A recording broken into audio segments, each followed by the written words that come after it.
আপনার বাপ দাদার জমি যদি অন্যের নামে বলে রেকর্ড হয়ে যায় তাহলে আপনার করণীয় কী বা উক্ত রেকর্ডটি কীভাবে সংশোধন করবেন?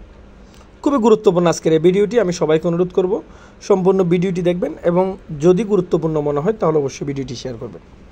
আমি আপনাদের বোঝার স্বার্থে যদি একটু উদাহরণ দিয়ে বলি, ধরেন আপনার বাবার একটা প্রপার্টি, একটা জমি আছে যেটা আরএস রেকর্ড আপনার বাবার নামে ছিল, কিন্তু হঠাৎ দেখলেন বিএস রেকর্ড অন্য একজন ব্যক্তির নামে, অচেনা একজন ব্যক্তির নামে বা আপনার পাড়া প্রতিবেশীর নামে হয়ে গেল। এখন আপনার করণীয় কী? আপনি কিভাবে এই রেকর্ডটা সংশোধন করবেন? আপনি যার কাছেই যান না কেন সে আপনাকে পরামর্শ দিবে, আপনি একটা রেকর্ড সংশোধনী মামলা করেন। আমি বলবো না, একটু ওয়েট করেন, আগে বুঝে শুনে তারপর মামলা করার সিদ্ধান্ত নেন। কারণ দেওয়ানি আদালতের মামলাগুলো আপনি যে করলেন আর করার সাথে সাথে যে রেজাল্ট হয়ে গেল, রায় হয়ে গেল, এরকম কিন্তু না। এটা অনেক সময় সাপেক্ষের বিষয় আছে।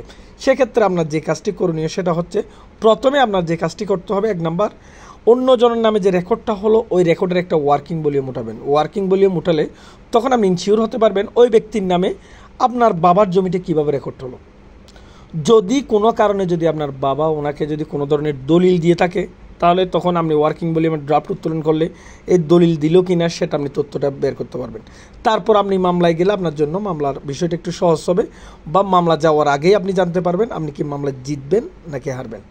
সুতরাং বুঝে শুনে কাজ করবেন।